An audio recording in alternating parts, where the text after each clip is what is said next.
Salve Maria! Vamos proceder então à leitura do livro da biografia de Padre Pio, Um Santo Entre Nós, de Renzo Alegre. Terminamos ontem, o capítulo 19, então hoje começando o capítulo 20.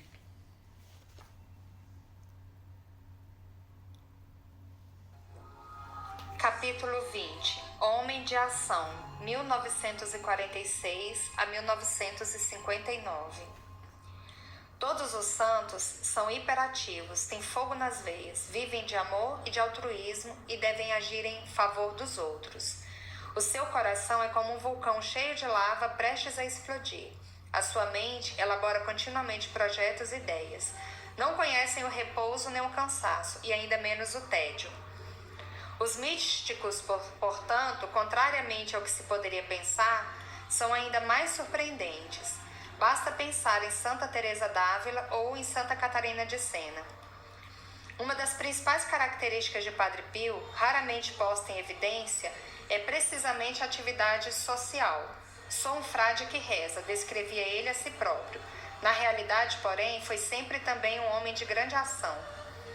Como já vimos, na sua existência sempre se levantaram 1000 obstáculos e barreiras, inúmeras intervenções burocráticas e disciplinares, mas apesar dessa prisão quase permanente, conseguiu dar vida a iniciativas colossais que exerceram e continuam exercendo uma larga e importante influência sobre a humanidade. Homem de ação, de oração, de sofrimento, de contemplação mística, mas ao mesmo tempo, homem dinâmico de decisões rápidas, fulminantes, de intuições perspicazes, de realizações temerárias.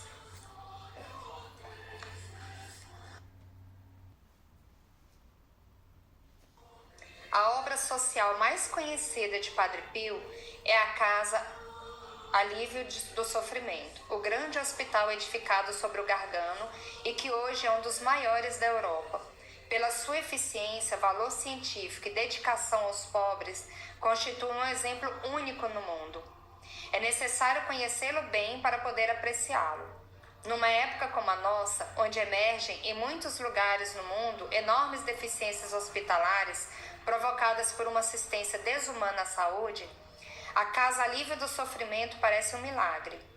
Os jornais não lhe fazem referência, não a apontam como exemplo, não a levam em consideração, porque não querem atribuir méritos a uma instituição religiosa.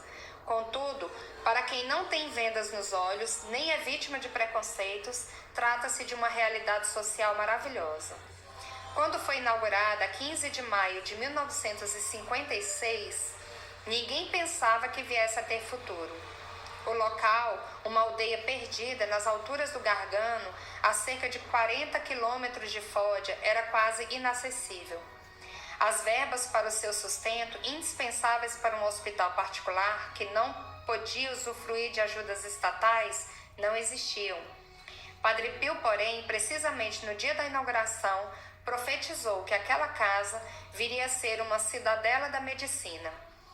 Hoje, passados muitos anos, as suas palavras cumpriram-se. Esta obra é o maior milagre de Padre Pio, confessou-me o Dr. Giuseppe Gosso, filho espiritual do padre, por ele escolhido desde 1956 para ser diretor clínico da Casa Alívio do Sofrimento. Eu estava presente na inauguração, havia muito entusiasmo, mas poucos acreditavam no sonho de Padre Pio. Muitos dos seus próprios filhos espirituais duvidavam da sua viabilidade.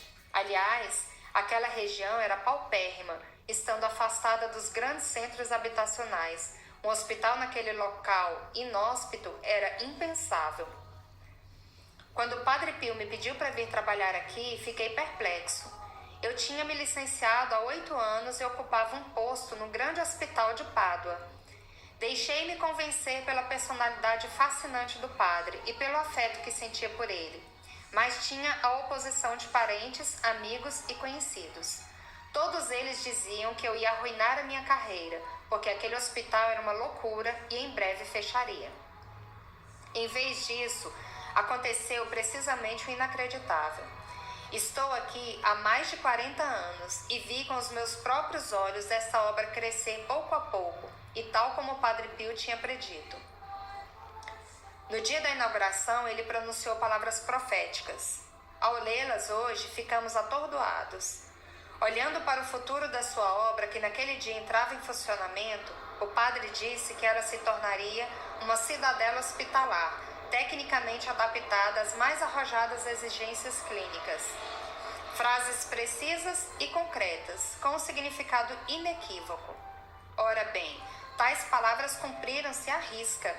A casa, com as suas 1.200 camas, 2.500 funcionários e 70.000 internamentos por ano, tornou-se, na verdade, uma autêntica cidadela hospitalar. Além disso, tendo obtido já há vários anos a prestigiosa qualificação de Instituto de Internamento e Tratamento com caráter científico e dispondo de equipamentos de diagnóstico de vanguarda, que a coloca nos primeiros lugares da Europa, é também considerada de pleno direito, adaptada às mais arrojadas exigências clínicas, como o padre tinha predito. O Dr. Busso é um médico que durante muitos anos viveu perto de Padre Pio e é a pessoa que melhor conheceu o pensamento do frade sobre esta sua grande obra social.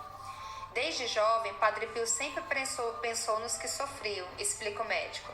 Via nele Jesus crucificado. E como o hospital é a estrutura que acolhe a dor humana, ele queria construir um para acolher os pobres.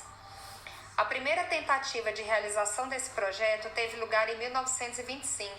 O padre organizou em San Giovanni Rotondo um pequeno hospital dedicado a São Francisco, cuja vida, no entanto, foi breve. Ficou inativo e teve de fechar. Padre Pio, porém, continuava a pensar nos sofredores. A San Giovanni Rotondo chegavam continuamente doentes para lhe pedir ajuda, e ele sofria ao ver que eles não tinham assistência. Gostaria que todos pudessem ter um acolhimento conveniente, com médicos e enfermeiros que os tomassem a seu cargo.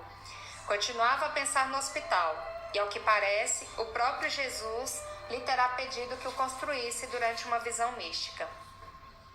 Imediatamente após a guerra, fundou uma sociedade com alguns amigos e colaboradores e começou a pensar concretamente no projeto. O local onde queria que a construção surgisse era uma pequena montanha, fronteira Contudo, seus olhos viam para além daquelas pedras. Na primavera de 1947 foi benzida a primeira pedra. 9 anos mais tarde, a 5 de maio de 1956, a casa foi inaugurada.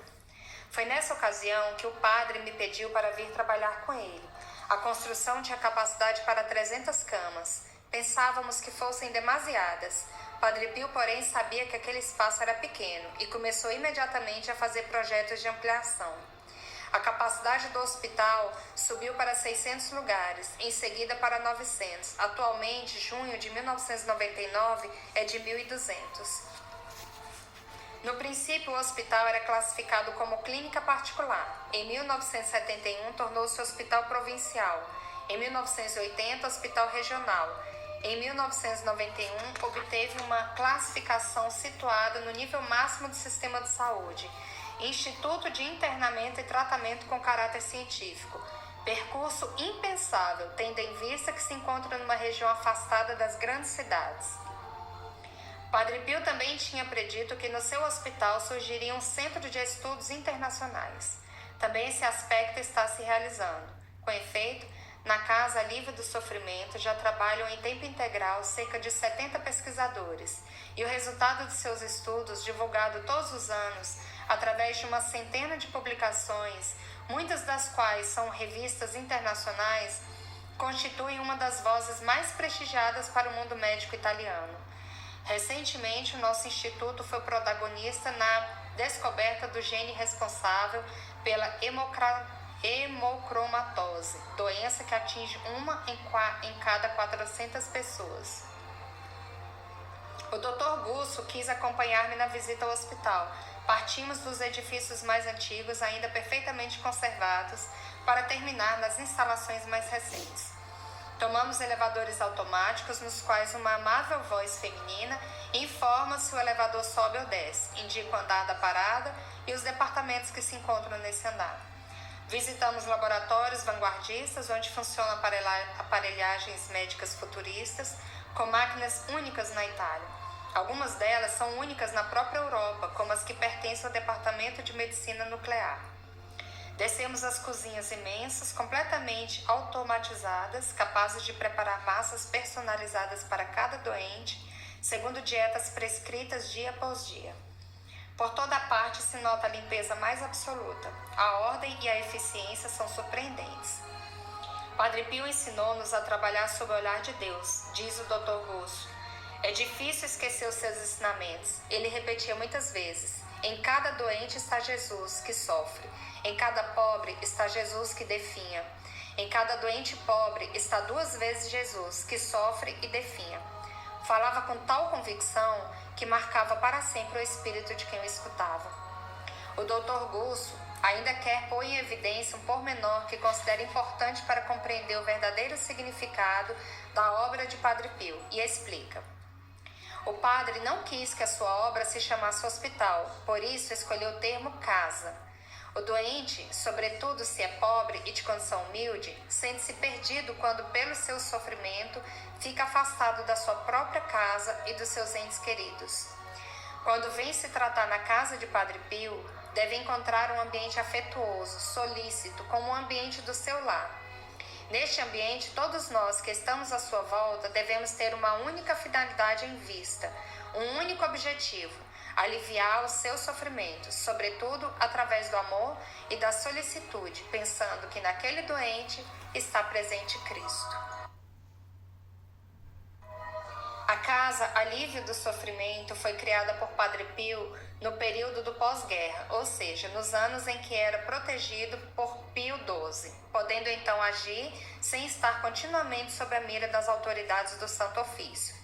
No entanto, já tinha começado a pensar nessa obra há muito tempo, desde quando era jovem sacerdote.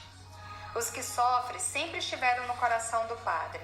Quando ainda soldado, foi internado no Hospital Militar de Nápoles, viu com seus próprios olhos como os doentes eram tratados. Eram considerados apenas números e não pessoas e filhos de Deus.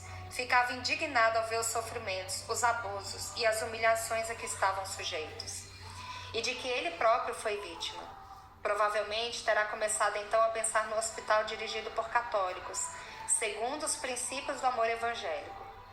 Em 1925, embora se encontrasse sob a mira do Santo Ofício, que de vez em quando intervinha através de decretos que o faziam parecer um trapaceiro e impostor, arranjou maneira de erigir um primeiro pequeno hospital em San Giovanni Rotondo, como já referiu o Dr. Gusso.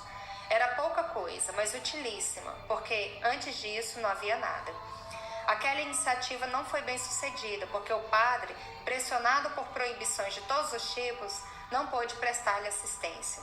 Sofreu quando em 1938 o edifício, já vazio, ruiu e ficaram destruídos todos os equipamentos. Todavia, já há tempos pensava no grande hospital.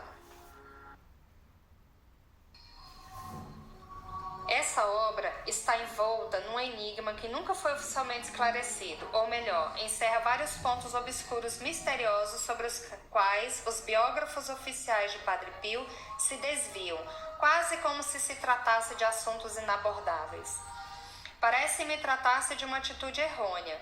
Na vida dos santos, nada deve ser ambíguo ou suspeito, porque os santos nunca têm nada a esconder.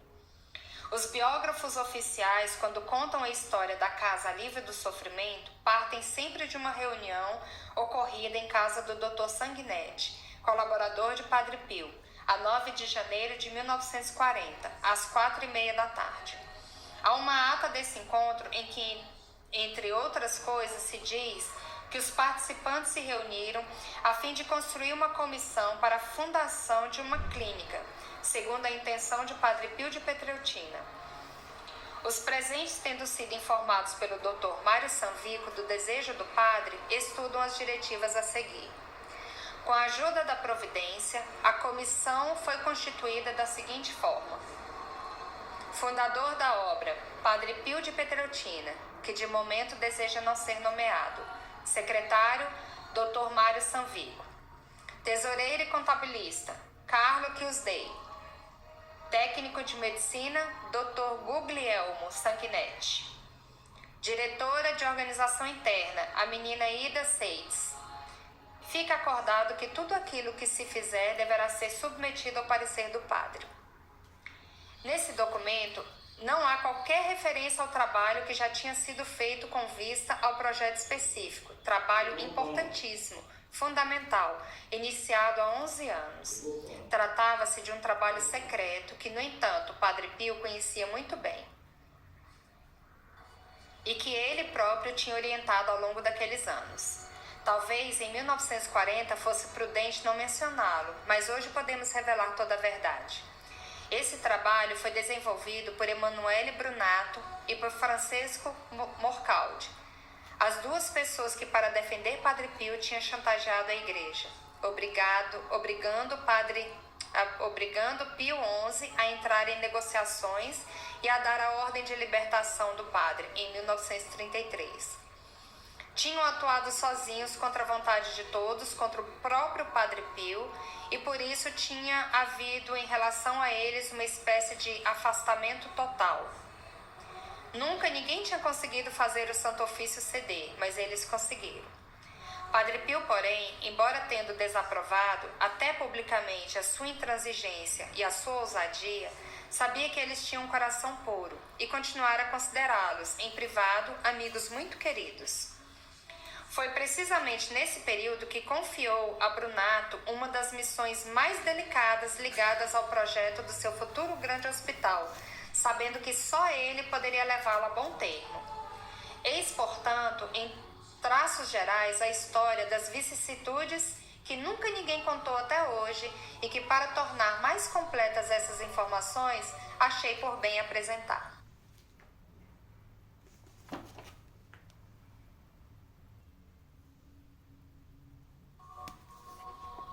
Em 1929, a condessa Bajocchi obteve uma grande graça por intercessão do padre. Como reconhecimento, a nobre senhora pôs à disposição de Padre Pio os eventuais lucros da exploração de uma série de patentes que deveriam revolucionar o sistema ferroviário mundial, substituindo as locomotivas a vapor por outras a gasóleo.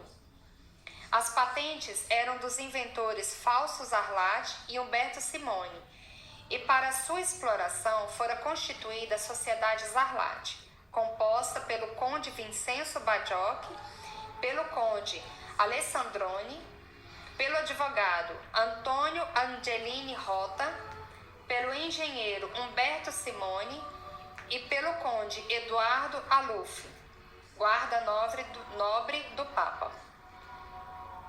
Por intervenção da condessa Bajocchi, Padre Pio também foi chamado a formar sociedade, que se fez representar pelo seu amigo Emanuele Brunato. Sabe-se, através de cartas e bilhetes assinados, contendo instruções precisas, que Padre Pio seguiu sempre pessoalmente os episódios da vida dessa sociedade, orientando Brunato. Convidou, por exemplo, a mudar-se para Paris e a constituir nessa cidade uma empresa irmã da Zarlati, de modo a evitar a lentidão da burocracia italiana. Depois o padre foi feito prisioneiro e Brunato continuou trabalhando sozinho. Fez negócios em Berlim e Bruxelas e até na União Soviética. Em 1937, reentra em cena Padre Pio, que envia Francesco Borcaldi a Paris, fazendo o portador de uma carta muito afetuosa a Brunato. Meu caríssimo em Cristo, escreve ele, Jesus seja todo o seu sustento e conforto e se aproxime de você com a sua graça. Envio-lhe o nosso comum amigo Titílio, por quem lhe mando meu abraço paternal. Feliz é ele que pode ter o prazer de transmiti-lo, que não faria eu se também me fosse possível tê-lo. Mas seja sempre feita a amável vontade do Senhor. Suplico-lhe, pois, de mãos postas, que não levante dificuldades à cedência da outra patente para ser negociada com os Estados Unidos. Meu filho, não faça entrar em desespero essa pobre gente que se encontra na impossibilidade absoluta de fazer os mínimos sacrifícios. Aliás, 3% não é nada desprezível. Despache-me depressa o Titílio e não perca tempo nem ocasião propícia. Recordo-lhe sempre, com verdadeiro e santo afeto no Senhor, e mando-lhe um abraço. Como se vê, Padre Pio tem plena confiança em Brunato, pedindo-lhe apenas que não estique demais a corda para ganhar mais do que o necessário. No entanto, abraça-o com grande afeto, mostrando não guardar ressentimentos pelas suas diligências de há 4 anos, com vista à sua libertação. A cedência das patentes ao estrangeiro tinha dado bons frutos. Fortalecido por esse apoio econômico, Padre Pio decidiu lançar concretamente o seu projeto, a construção do grande hospital. Assim, em junho de 1940, constituiu a comissão instaladora para dar início aos trabalhos. Sendo ainda recentes os episódios de chantagens feitas à igreja por parte de Brunato, não podia referir o seu nome, nem a sua missão no estrangeiro, nem o seu papel no projeto, nem tampouco incluí-lo na comissão. Contudo, os membros da comissão estavam cientes da situação, como se depreende de uma anotação precisa no diário do Dr. Sanvico. O padre pensa que a patente Zarlate servirá bem para financiar a obra. Como sempre, também dessa vez, Padre Pio não errara os seus cálculos. O lucro obtido com aquelas patentes serviu verdadeiramente para financiar a obra. Com efeito, a 9 de junho de 1941, através do Banco Ítalo-Francês de Crédito, Brunato enviou a San Giovanni Rotondo uma carta bancária acreditada a Padre Pio, através do Crédito Italiano de Florença, com essa indicação precisa: Comissão para a construção da Clínica de San Giovanni Rotondo. A carta continha o crédito da soma de 3,5 milhões de francos franceses, uma verdadeira fortuna para a época. Em seguida, chegaram outros donativos avultadíssimos. Em 1948, graças ao interesse da jornalista inglesa Barbara Ward e do seu noivo, comandante Jackson, a Fundação Americana UNRWA, que contribuía para a reconstrução nos países atingidos pela guerra, enviou 400 milhões para o Hospital de Padre Pio. Só chegaram ao destino 250 milhões, porque o Estado italiano fez com que os outros 150 fossem misteriosamente desviados. Todavia, também essa oferta representou um grande alívio para o padre, que, no entanto, gostava de recordar que a sua grande obra social fora feita com a ajuda dos pobres. A primeira oferta fora um Napoleão, moeda de ouro, doado por uma velhinha anônima. A palavra de ordem era a seguinte: quem tem piedade do pobre, empresta a Deus. Mário Gambino, operário ítalo-americano, funcionário da polícia de Hunter College de Nova York, enviou $5. Passados alguns dias, enviou mais $10, $1 para cada um de seus 10 filhos. Esse gesto comoveu Padre Pio. Quis que com esses $15 fosse construído o Fundo Mário Gambino, que passou a ser a Caixa dos Pobres, iniciativa que permitiu durante muito tempo a todos aqueles que não tinham dinheiro nem eram assistidos por nenhuma caixa de previdência serem igualmente tratados na Casa Livre do Sofrimento.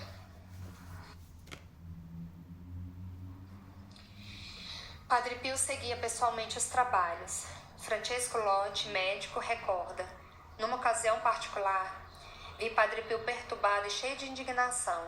Durante os trabalhos de escavação das fundações do hospital na montanha, um trabalhador foi atingido no rosto e nos olhos por fragmentos de pedra, precisando ser internado no hospital vizinho. Alguém foi visitá-lo passado vários dias e, ao regressar, contou ao padre que o tinha encontrado ainda com a roupa suja de sangue e as feridas mal protegidas por faixas, também essas completamente encardidas. Voltando-se para o Dr. Sanguinetti com os olhos cheios de lágrimas, o padre exclamou: vê o que acontece? Apressem-se com os trabalhos da clínica. Como tem coragem de tratar assim a gente pobre? Muitos consideravam aquela obra tão grande uma verdadeira loucura que seria fechada ao fim de alguns anos, por falta de doentes. No entanto, em breve a casa viria a revelar-se demasiado pequena. Certo dia, os médicos da Casa Alívio do Sofrimento foram dizer a Padre Pio: Padre, a lotação da clínica está esgotada, já não podemos receber mais ninguém. Instalem mais camas, replicou o padre. Sacrifiquem os gabinetes e a biblioteca, mas não digam não aos doentes. Quando já não havia mais espaço, os médicos regressaram para dizer ao padre: é preciso recusar os doentes, já não há lugar para eles. Aos doentes nunca se recusa nada, respondeu resolutamente o padre. Que vão dizer a São Pedro? Eu tenho um belo diploma de medicina, mas fechei a porta do hospital na cara dos doentes? Então o que vamos fazer, padre? Vamos ampliar o hospital.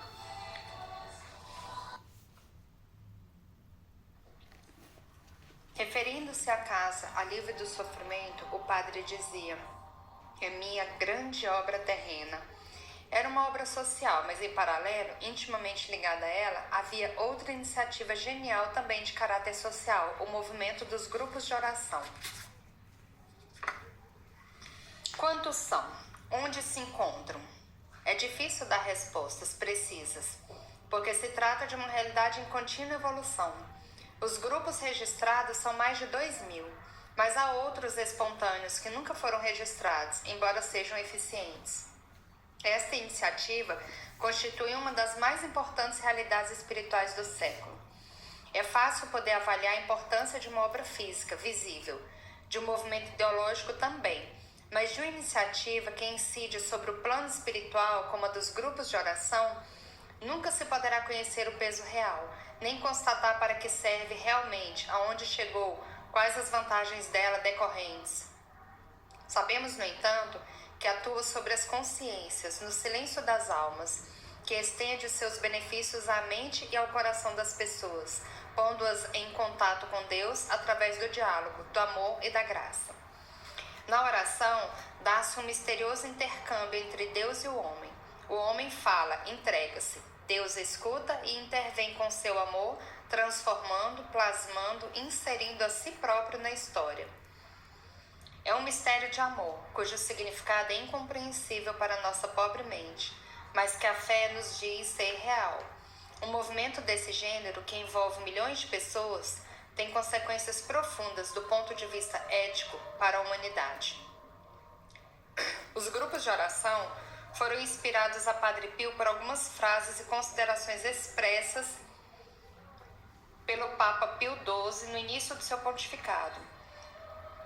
Na sua primeira encíclica, escrita em 1939, quando a Segunda Guerra Mundial assolava a Europa, o Papa apresentava um quadro dramático da história daqueles anos. Já começou, sob vários aspectos, uma verdadeira hora das trevas, em que o espírito de violência e de discórdia derrama sobre a humanidade o cálice sangrento de dores inenarráveis. Padre Pio escutava e refletia. Sentia nas palavras do Papa o inconfundível tom profético dos espíritos iluminados. O Papa indicava aos crentes a oração, como único meio eficaz para combater a hora das trevas. Dirigia-se, em primeiro lugar, a todos os sacerdotes. Se perguntarem que palavra de ordem reservamos no início do nosso pontificado, para os sacerdotes da Igreja respondemos: rezem cada vez mais e com maior fervor.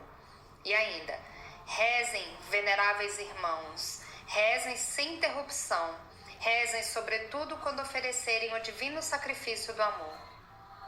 No documento posterior, o convite à oração era endereçado a todos. Rezem, rezem, rezem. A oração é a chave dos tesouros de Deus, é a arma do combate e da vitória, e de cada luta a favor do bem e contra o mal.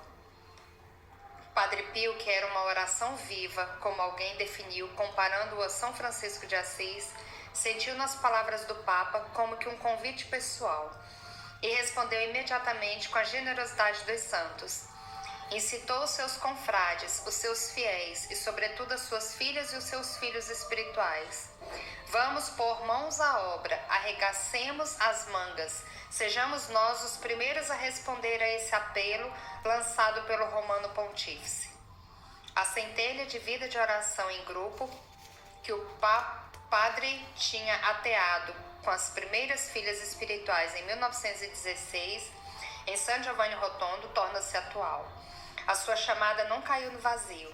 Aqui e ali, por toda a Itália, começaram a se formar grupos de pessoas que, em nome de Padre Pio, se reuniam 2 vezes por mês para rezar pelas intenções do Papa e da Igreja. Em pouquíssimo tempo, esses grupos tornaram-se numa multidão silenciosa. No princípio, chamava-se Grupo de Oração Casa Alívio do Sofrimento, porque na concepção do padre deviam estar intimamente ligados ao seu hospital.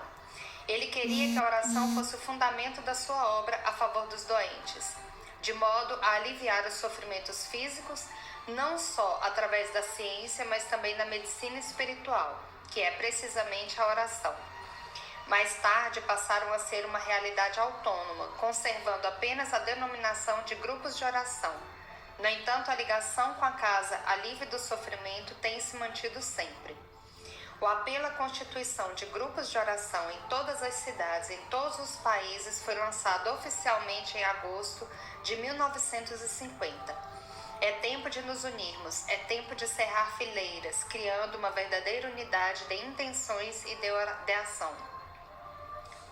A resposta superou todas as expectativas. Os grupos surgiram de toda parte. Até no Vaticano se formou um, que se reunia para rezar na Basílica de São Pedro, diante do túmulo de São Pio X. Os anos 50 foram um período propício para o Padre Pio. A proteção de Pio XII permitia-lhe trabalhar em paz. Teve a seu lado, durante esse período, um padre guardião que gostava dele e que desejava ajudá-lo nas suas iniciativas, Padre Carmelo de Cessano. Quando foi encarregado de conduzir a comunidade religiosa do convento, em outubro de 1953, Padre Carmelo foi ter com Padre Pio e disse-lhe: Padre, venho aqui não como seu superior, mas como seu filho. Quero fazer o que me mandar e nada mais. Como superior, porém, peço-lhe uma única coisa, que me diga sempre o que lhe agrada e o que lhe desagrada. É essa graça que lhe peço. Trabalharam bem em conjunto. Uma das primeiras obras que Padre Carmelo realizou, sob a inspiração de Padre Pio, foi a construção de uma pequena igreja e de um instituto de irmãs anexo para a instrução e educação de crianças e jovens no bairro Santa Cruz. Nesse mesmo local foi aberto o primeiro centro de formação profissional feminino, com cursos de bordados e de costura. A popularidade de Padre Pio atraía San Giovanni Rotondo multidões de pessoas. Organizações humanitárias e outras igrejas, como por exemplo os protestantes, intuíram que aquela zona viria a ser alvo de grande desenvolvimento e decidiram abrir ali as suas sedes. Os protestantes elevaram a sua representação em San Giovanni Rotondo à sede episcopal, lançando uma vasta campanha publicitária e pretendendo erigir uma igreja na zona do convento dos Capuchinhos. Muitas pessoas aceitavam receber novo batismo e aderiam à nova Igreja da Salvação. Certa manhã, contou Padre Carmelo, depois de regressar das confissões na igreja, o Padre Pio chamou-me à cela número 5 e interpelou-me, com o rosto velado por uma tristeza imensa. Diga-me, não sabe nada do que está se passando na periferia de San Giovanni, na zona de Santo Onofrio? Não, padre, respondi. E ele? Não sabe que os protestantes abriram uma escola de educação infantil e que aquelas crianças, quando saem de lá, dizem blasfêmias horrendas contra Nossa Senhora? O querido padre, vermelho de indignação, acrescentou: faça qualquer coisa, é urgente. Crianças que blasfemam contra Nossa Senhora. Calou-se comovido, mas tinha o rosto atormentado pelo desgosto. Também eu senti um frêmito, mas infelizmente fechei-me num mutismo imperdoável. O venerado padre instou comigo. Bem, não diz nada? Balbuciei algumas palavras. Mas, padre, que posso fazer? A situação desagrada-me, mas... E emudeci. Então ele, fixando-me com 2 olhinhos muito espantados, comentou: mas como é possível? Sempre faz o que lhe digo e agora? Será que deve alguma coisa aos protestantes? E eu, que já sentia um espírito rumorejar da tempestade aproximar-se, permiti-me observar. Padre, bem sabe que aquela zona pertence ao arcipreste. Os frades nunca atuaram naquela região. Se o fizessem, seria o deflagrar da guerra. Então, o venerado e amado padre exclamou cheio de indignação: interessa-lhe mais a amizade dos homens ou o bem das almas inocentes? Vá ver o arcebispo em meu nome e obtenha autorização para abrir uma escola de educação infantil perto daquela que os protestantes abriram. E não tenha medo. Se eu pudesse, iria eu, mas você bem sabe que eu não posso sair daqui. Coragem e que Nossa Senhora o acompanhe. O arcebispo autorizou imediatamente Padre Carmelo a abrir uma escola na zona de Santo Onofre, que viria a ser inaugurada em finais de 1957, tendo por anexos um orfanato e mais tarde uma oficina. Os protestantes retiraram-se para a zona das Casas Velhas e Padre Pio mandou construir uma terceira escola nesse mesmo local. Seguiram-se depois o Centro de Formação Profissional, o Cenáculo de Cultura Franciscana, apoiado por uma revista Il Fratello e ainda uma cooperativa. Naquele período, a luta política em San Giovanni Rotondo era muito dura. O comunismo estava florescente e demonstrava poder dispor de muitos recursos financeiros. A Rádio Praga incitava a luta e a vitória, com repetidos anúncios de propaganda e com as palavras de ordem: é necessário vencer a todo custo em San Giovanni Rotondo, onde mora o chamado monge santo. Uma das fontes de lucro para os comunistas era a sua cooperativa de consumo, muito bem gerida e próspera. Devido aos baixos preços, escreveu o padre Carmelo, a ela afluíam também organizações católicas de todos os tipos. Tratava-se, portanto, de um problema moral de fundo. Sobre esse ponto, o padre foi, como sempre, claro na imposição de uma solução. Não é lícito ajudar o mal, mesmo que seja indiretamente, disse-me ele. É absurdo que os católicos tenham de ajudar os inimigos da igreja. Faça uma cooperativa que seja nossa. Fazer uma cooperativa? Respondi estupefado. O padre replicou: vá ver os nossos amigos e deixe-se guiar por eles. É necessário criar essa cooperativa. O mal combate-se com as obras. Encontramos imediatamente um grupo de filhos espirituais do padre que organizaram a desejada cooperativa de consumo, inaugurada 23 de junho de 1955. Em menos de 2 anos já tinha um grande movimento de negócios. Os comunistas perderam a vontade de rir e acusaram o golpe. A 26 de janeiro de 1958, foi inaugurado em locais municipais em 2 barracões cedidos pelo Comando Militar do Campo de Aviação Amêndola, em Foggia, primeiro centro de formação profissional.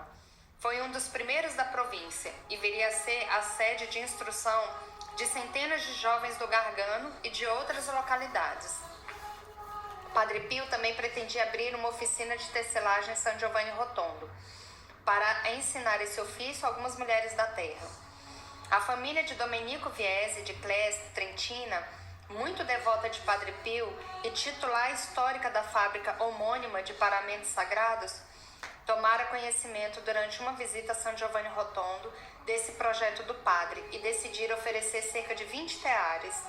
Ninguém sabia como fazê-los funcionar. Recorreu-se então à menina Elda Roubo, que trabalhava numa fiação de Ponte Landolfo, no Benevento. Contudo, acabou por não ser possível instalar os teares porque as autoridades de San Giovanni Rotondo boicotaram o projeto. Os teares seriam, por isso, transferidos para Ponte Landolfo e ali instalados, tendo dado trabalho a centenas de jovens. A atividade empreendida progrediu a ritmo acelerado.